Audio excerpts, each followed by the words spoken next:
If you see an infant who is not responsive and not breathing or not breathing normally or gasping, this infant needs CPR.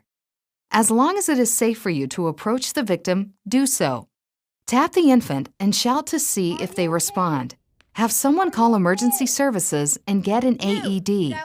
If you're alone, do 2 minutes of CPR, then call emergency services, get an AED, and return to the victim to continue CPR.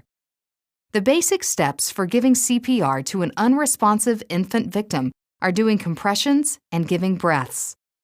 Make sure the infant is on their back on a flat, hard surface. Do a visual check for normal breathing.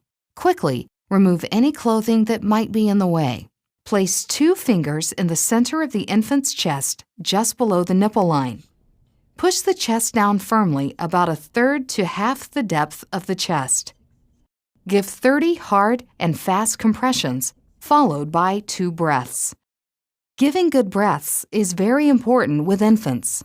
To give breaths, place your hand on the infant's forehead so the tip of the nose points up. Keep your fingers on the infant's chest. Give 2 puff breaths, watching to see the chest rise. Resume doing compressions.